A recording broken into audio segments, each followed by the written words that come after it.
Bismillahirrahmanirrahim. Alhamdulillahirabbil alamin.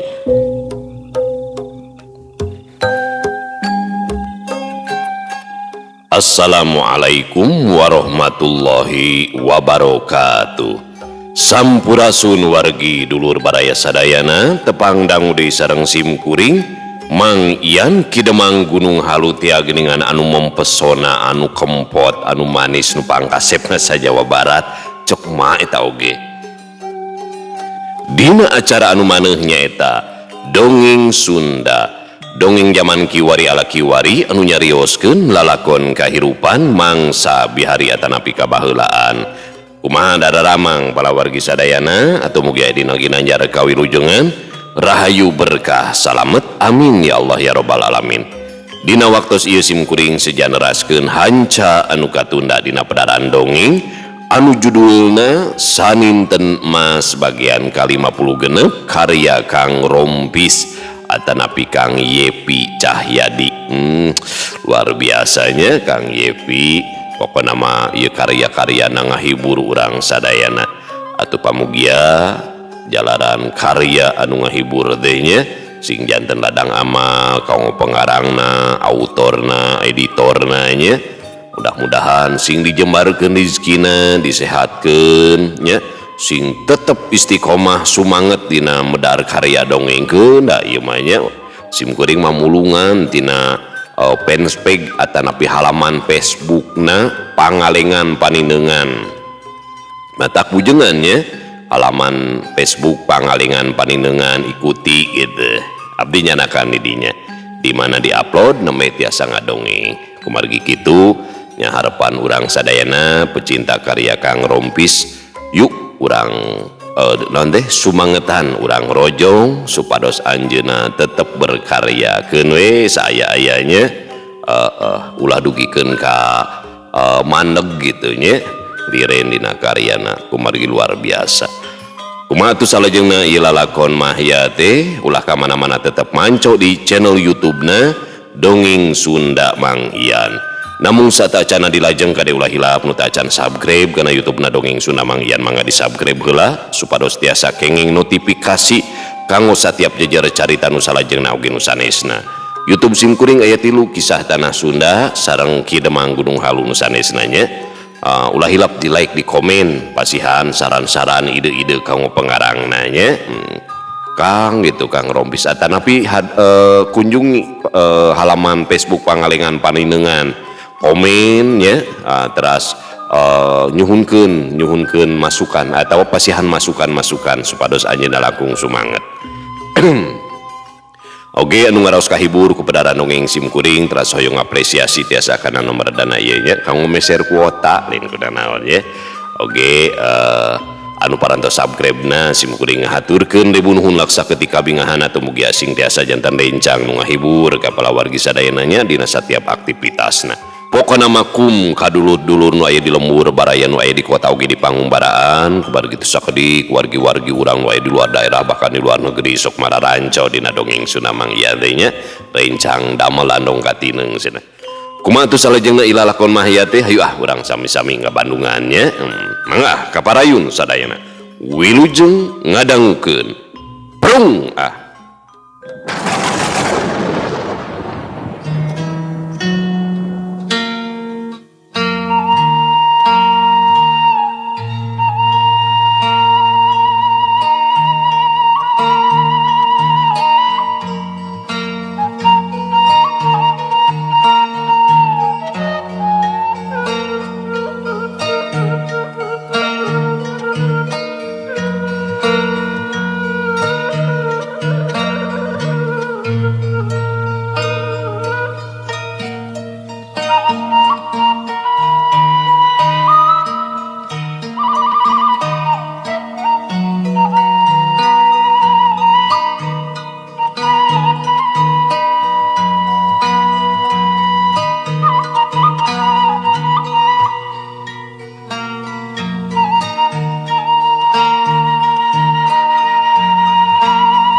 Satu tas bagawan candama wataya didinya, Ratu Rasmamita ngawakca ka patihna. Hibar, wayana anjeun lunta ka alam manusia, teangan baju pikeun lalaki. Moal hade Kang Mahya kudu bubuligiran, sabab kula mah teu boga baju keur lalaki. Unyuk sumangga Kanjeng Ratu, isim abdi bade ngabujengan ka alam manusia. Disarengan ku Senopati Rina, sakantenan bade nyana katuangan kanggo si Raden Mahya. Walon patih Nyimas Hibar bari nyembah ka ratuna. Nya bener pisan, kudu dibarengan ku Senopati Rina, sabab manehna mages manukna, lunta ka alam manusia mah. Kada bajuna kudu loba sarta kelirna beda rupananya.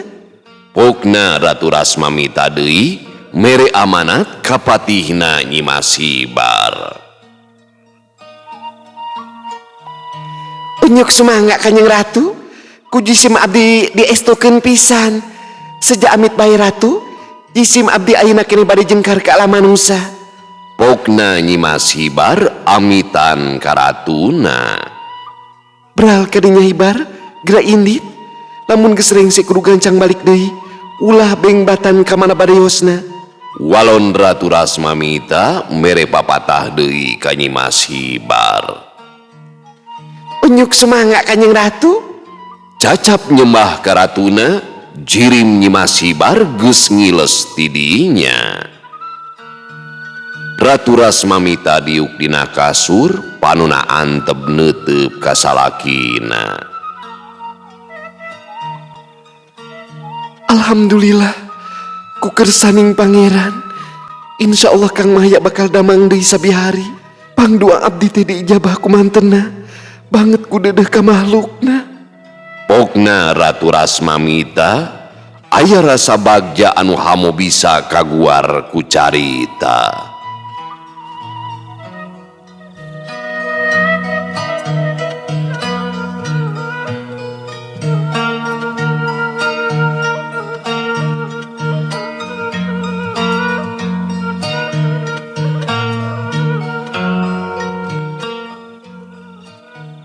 Leungit nama ya matak jadi kabingung pikeun balarea, anu sasat nama jadi gunung pananggehan. Anu maluru kayaan mah ya geus beak dengkak lantaran lacakna keukeuh teu kapanggi, tapi Nyai Sungsang teu gampil reuntas harepan, inyana terus bae lumampah neneangan mah ya. Kocapkeun kayaan mak entat indungna mah ya di lemur bingbing. Basa ngadenge anakna ilang tayalaratan teh, mak entat ukur rembai cimata tewasa cumarita, najan batin perih asa diheulang, mak entat neger-neger maneh teu kaleulewihi lali ka temah wadi, mak entat anu bihari kungsi ngalaman pait peuheurna kahirupan ukur tamada kanu maha kawasa. Berang peuting neneda nyuhunkeun pituduh ka pangeran anu maha welas, kutigina kana kayakinan kurang menang ngalakonan salat peuting, nepi ka hiji peuting mak entat menang isarah lamun anakna ku melendang keneh di alam dunia. Mak entat ngagukuk ceuri kana sajadah samak, bagja jeung kasedih awor jadi hiji.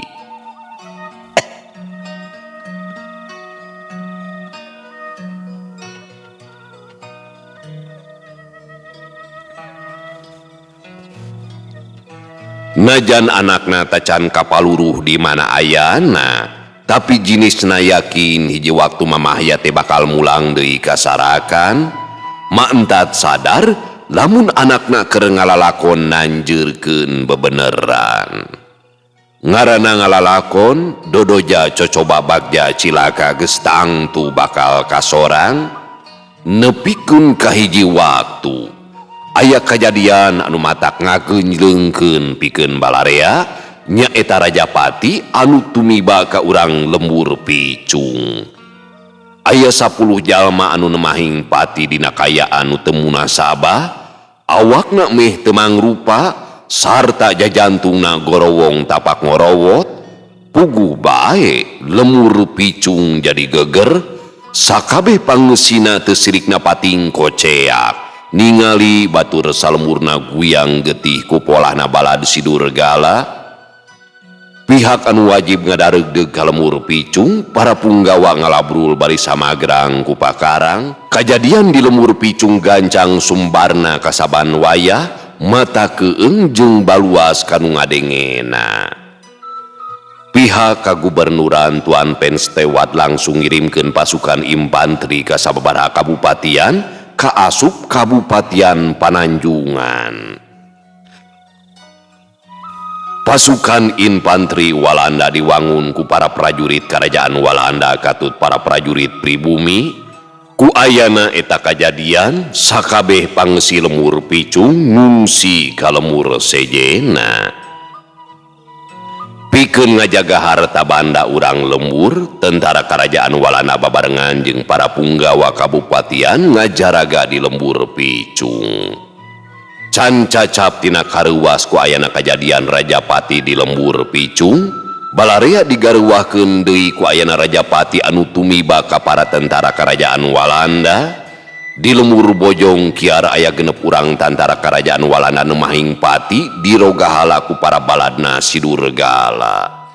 Meh bareng di lembur Tangkil oge sarua aya kajadian Rajapati anu tumiba ka para tentara Kerajaan Walanda. Samalah mah tentara Kerajaan Walanda anu nemahing pati teh aya kana 15 urangna. Eta kajadian teh lain deui matak ngageunjleungkeun tapi matak ngageumpeureun ka balarea. Mireung teleungeusna polah balad Sidurgala ka tentara Kerajaan Walanda, loba tentara Kerajaan Walanda anu kalabur awahing ku baluas.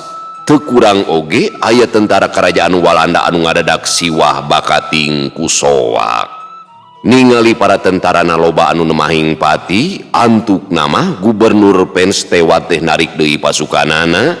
Lamun teh mah perang puguh aya musuhna, tapi ngalawan balad siluman mah taya jentulna hese maluruhna.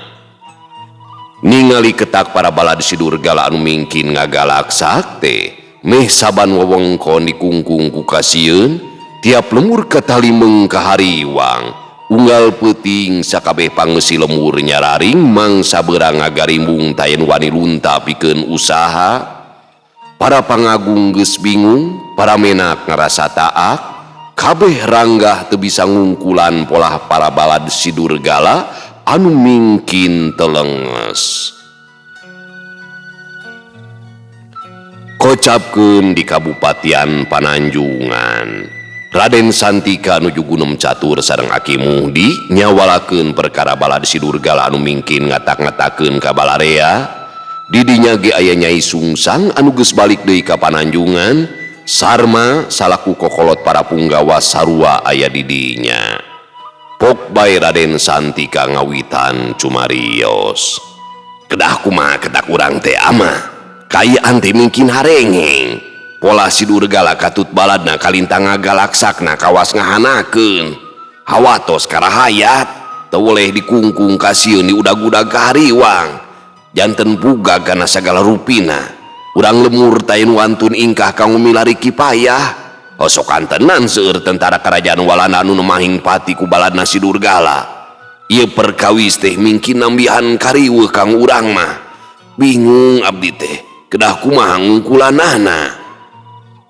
Eta mah ge sarua bingung teu mangih tungtung. Sapeuting teu bisa ngarejepkeun pikiran cucos ka mana badeosna. Can cacap kahareuneuh ku ilangna Jang Mahya. Ayeuna katambahan ku polahna balad Sidurgala anu mingkin ngagalaksak. Ama teh asa poekeun pikir. Sabab anu bisa ngungkulan balad Sidurgala lintang ti Jang Mahya sorangan. Ama ge can bisa nyindekeun kana nasiban Jang Mahya. Nah masih keneh ku melendang atawa geus tilar dunya. Dipaluruh ku si Nyai Sungsang, weleh taya laratanana. Oh jadi ama sorangan baluweung keneh moal bisa mere wewengahan Raden. Walon Aki Muhdi bari dumareuda. Aki Muhdi kacida bingung nangungkulan eta pasualan sabab anu disanghareupan teh perkara anu kacida banggana. Nyai Sungsang milu cumarita. Hapunten iteh Raden oge aka, abdi bade ngiring cumarios. Perkawis Jang Mahya abdi gaduh pamendak nyalira. Sok sanaos jenisna teu kapaluruh laratanana, namung abdi mah yakin anjeunna teh jumeneng kene. Keke, naki adi boga payakinan kitu. Bagus boga hubungan sugan mah. Cek Aki Muhdi motong wangkongan Nyai Sungsang. Dangukeun heula Aka Muhdi, nalika abdi anyog ka salah seji lembur anu kantos karanyah ku para ririwa. Urang lembur teh nyarioskeun para ririwa teu keur saeun ganggu ka urang lembur. Malihan mah mun pareng lawung sareng urang lembur teh para ririwa amitan heula saurna teh.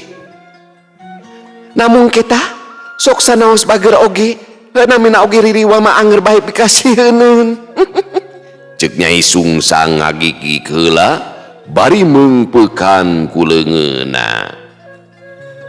Teburung atuh anu araya di dinya ge pating serenge seuri, pok deui Nyai Sungsang ngawakca.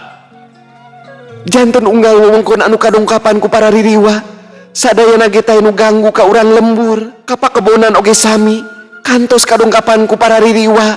Margi seueur jalmi anu nuju tunggu di kebona, kalalabur ningali ririwa anu pating araleut.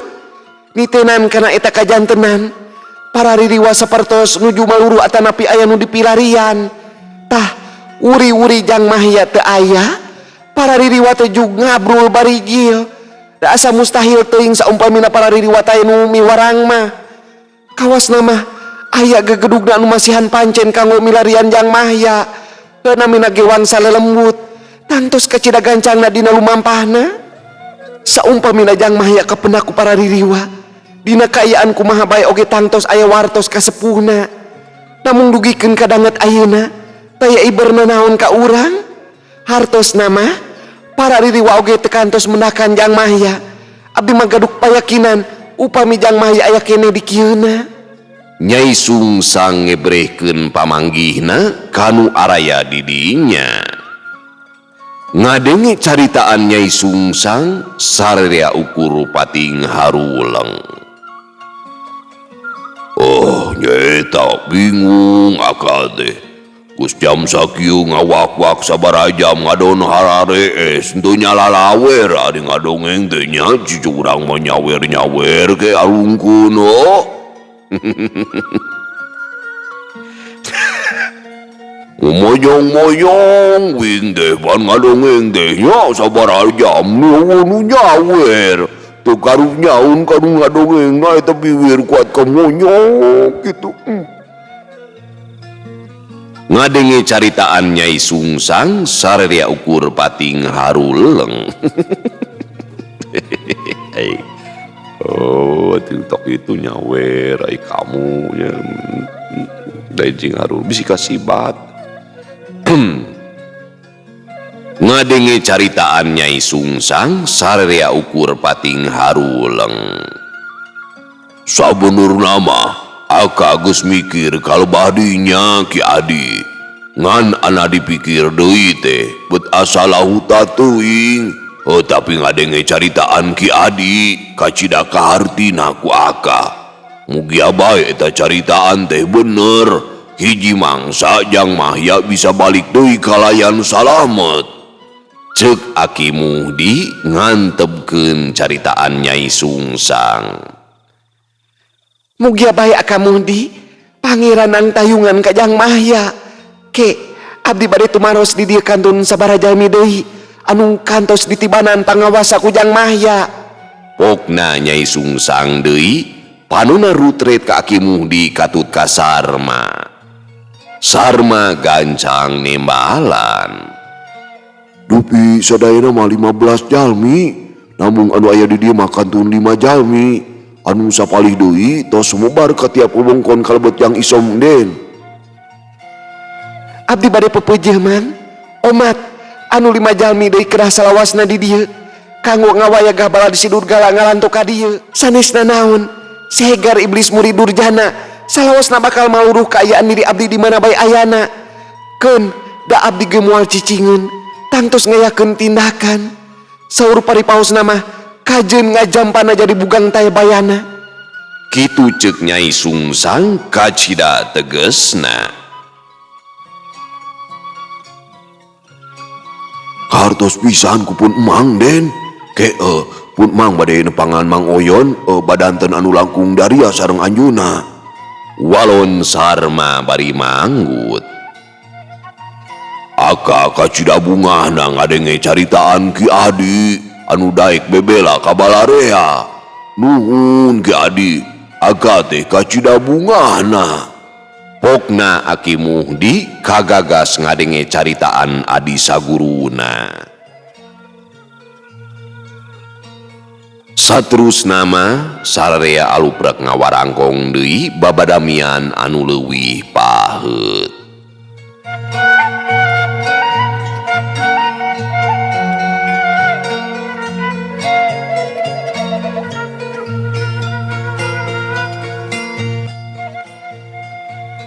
Gancangna carita dina hiji poe Kabupatian Pananjungan ngadadak leung lantaran enden ruminten ngadadak leungit ti imahna puguh bae para sepuhna pada gempeur, para punggawa pahibut neneangan, para punggawa aya ratusna pating alabring burber kaditu kadieu. Aya anu maluru kapilemburan, aya oge anu ngasru kapileuweungan. Pon kitu deui kaleuweung puncak sarua didatangan ku para punggawa. Tapi woleh enden nu minten teu kapanggih laratanana. Biangna enden nu minten nyaeta enden laras tangka kekejeran wireh putrana ilang aya nu ngiwat. Pon kitu deui ramana Raden Santika nguyung ngungkung kaleleban ku putrana. Aki Muhdi jeung Adi saguruna Nyai Sungsang geus beak dengkak narekahan enden nu minten sangkan kapanggih deui, tapi enden nu minten kawas dilegleg jurig teu kapanggih tapak-tapakna acan.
Kocapkeun kayaan di nagara jin Kalingga, sakumaha caritaan Bagawan Candramawa.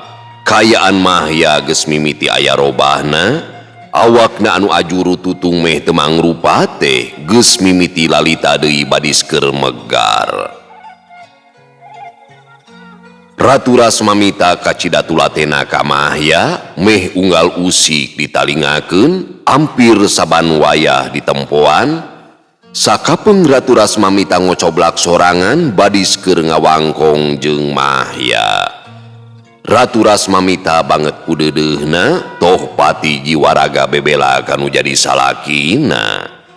Basa anjog katujuh poena kabeneran Ratu Rasmamita teh keur aya di karaton sabab kadatangan tatamu agung ti nagara sejena. Kaayaan Mahya geus balik deui ka Bihari. Wujudna ngabeuleuh genjeur kawasasari tangtungan manusa.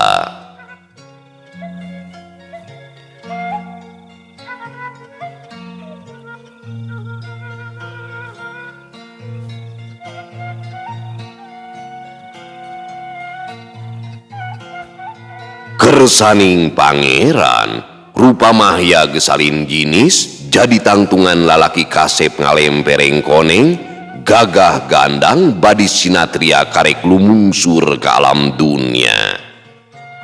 Tete lapisan pangawasa saninten emas katut kembang pidari puspa teh geus ngarobah rupa Mahya jadi kacida kasepna.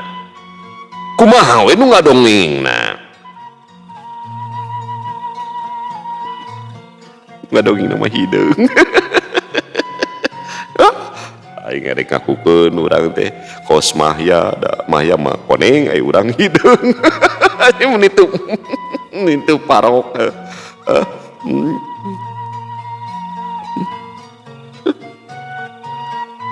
Aduh aing lasut rek tadi nama kumaha we nu ngadongengna ngan lasut itu mah koneng oh gagah ieu hideung begung.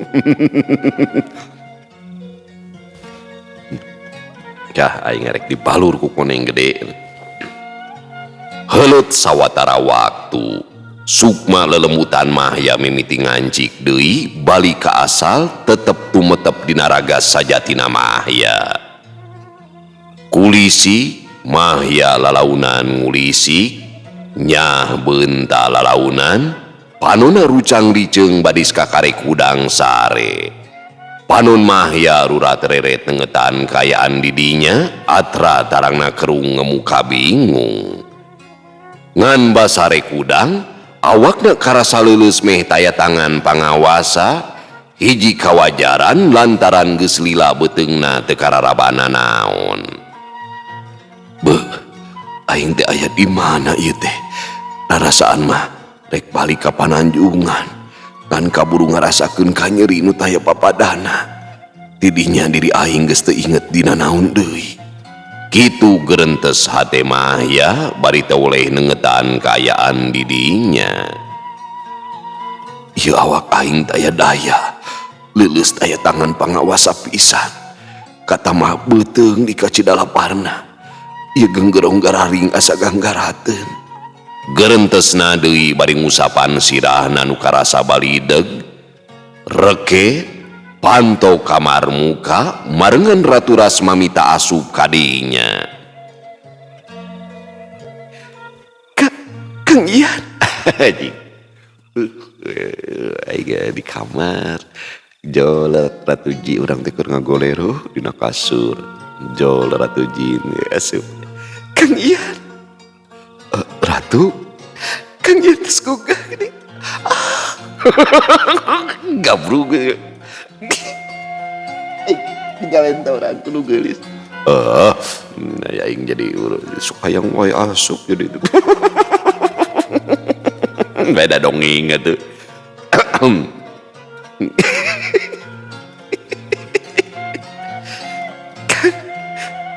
Ratu, orang jujus itu. Kang Mahya, Pokna Ratu Rasmamita lain gitunya. Kang Mahya. Kang Mahya. Pokna Ratu Rasmamita satengah ngagorowok, panuna buncelik molotot ka Mahya. Ratu Rasmamita ngarasa kaget ningali rupa Mahya geus robah jadi sakitu kasepna. Ratu, Walon Mahya bari kerung, panuna nutup ka Ratu Rasmamita. leres itu Kang Mahya. Cek Ratu Rasmamita deui bari gigisi kana panona bisi bae kasamaran tinggal. Ngadenge caritaan Ratu Rasmamita, sajongjonan mah Mahya teh ukur ngahuleng lantaran Ratu Rasmamita kawas nu teu wawuheun ka dirina. Mahya tacan sadar lamun tangtunganana teh geus robah. Sok sanajan awakna lungse jorojoy we boga karep hayang ngoconan ka Ratu Rasmamita.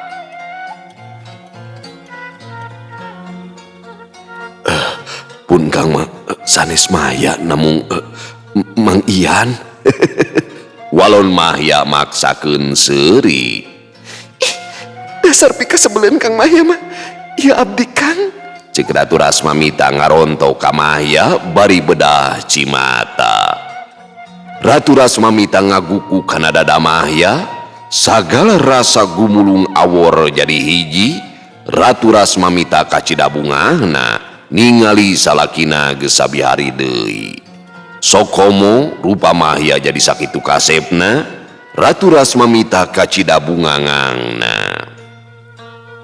Ari Mahya telemek ukur ngahuleung we pinu kabingung ningali pola Ratu Rasmamita teh. Satu tas leler pok bae Ratu Rasmamita nyarita. Abdi moal waras seueur cumarios. Margi abdi apa? Kang Mahya kalintang laparna panginten. Leungeun Ratu Rasmamita ngusapan beungeut Mahya bangun kacida geugeutna. Mahya tibang unggeuh bari ngemu kabingung kene. Awak Mahya disangkeh ku Ratu Rasmamita ditangrekeun lalaunan laju diganjel ku bantal. Basa simut Mahya nyengled, atra awak Mahya teh bulucun, burahol, beungeut Ratu Rasmamita bareubeu ngemu ka era. Ratu Rasmamita rurusuhan kaluar ti kamarna, teu lila geus kadinya deui dibarengan ku patihna Nyi Mas Hibar anu mawa kadaharan. Basa Nyi Mas Hibar ningali ka Mahya, panon Nyi Mas Hibar tangka molotot meh teu ngiceup. Hibar, bawa ka dieu kadaharan teh. Sora Ratu Rasmamita ngagebah Nyi Mas Hibar anu keur colohok kasima kunu gandang. Puguh bae Nyi Mas Hibar teh tangka ngagurubug awahing ku reuwas. Mangga Kanjeng Ratu. Walon Nyi Mas Hibar bari gancang mikeun kadaharan ka ratuna. Ningali polahna Nyi Mas Hibar, Mahya beuki bingung can kaharti ku pikirna.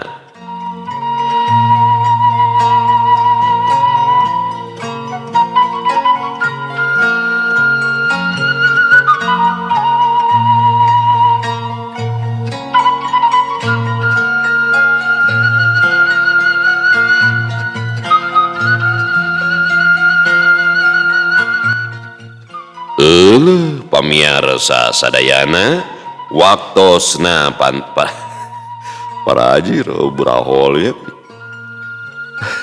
aya buah manggu. Pamiarsa sadayana waktosna parantos teu nyekapan deui geuningannya. Ieu lalakon mah ya beuki rame nya Dewi Sekartaji beuki rame. Pokona sakali deui nya sumpingan penspeg pangalengan panindeungan pokona mah serbu nya ulah dugikeun ka nyerah mata kula amuk-amukan bisi punung ai kamu jaba abi gratisan ka Kang Rompis teh da dongeng nyaman kiwari teh ya sakadar dina YouTube bari dina YouTube teh nya anu nongton dongeng Sunda mah teu saseueur konten-konten nu sanesna. Ieu mah leres-leres lilah nanti gitunya kang hibur urang sadayana simkuring geda upami ngudag materi manya mending keneh ngonten ban gitu, tapi ternyata dina dongeng Sunda aya makna nu luar biasa nyambungna silaturahmi teras aya chemistry-nya diantawis urang sadayana. Seueur pisan kahibur wasilah ieu dongeng teh di kalangan mudanya teras sepuh oge anu teu daramangna anu setruk bahkan ti kalangan tunanetra masya Allah nya boh ti majelis tunanetra ti pasantren tunanetra atanapi ti tempat-tempat damelna nya seueur anu ngawarea ka simkuring gitu. Ngaraos kahibur ku ieu dongeng Sunda karya Kang Rompis teh kumargi kitu urang sumangetan supados tetep berkaryanya medar carita-carita nu sanesna pan aya pengumuman kapayuna moal aya deui seunanya dongeng bersambung beureunan ku kamu dicarekan ya ai Kang Rompis teh pan konsultan teknik kitu nya dina padamelanana teh tangtosna dina luang waktos anjeunna nyempetkeun kanggo berkaryanya ya surat-surat gitu dina dongeng Sunda teh. Pokona mah alhamdulillah simkuring tekantos maca heula upami ngadongengkeun karya Kang Rompis da saminya menikmati lalakona gitu. Jadi tekantos diaos heula upami bade ngadongeng teh langsung we gitu dibaca bari jeung teu apal ieu teh ka mana alurna sehingga sami menikmati alur carita teh luar biasa pokokna namanya indah gitu asa balik deui ka zaman baheula asa asup ka alam imajinasi ya gambaran gitu kan lah daripada ngalamun teu pugung mending urang teh nya ngalamun dina carita dongeng gitu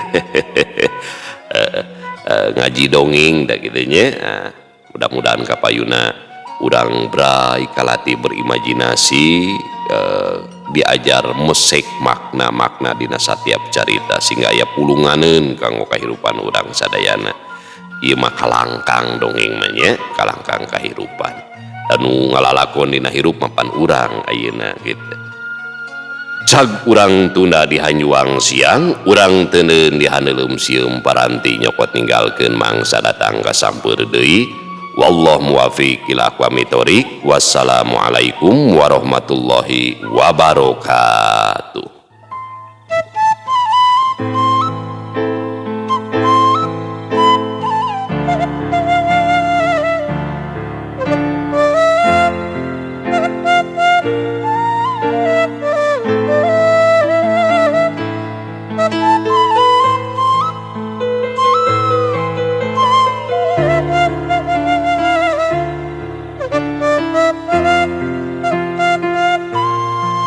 Thank you.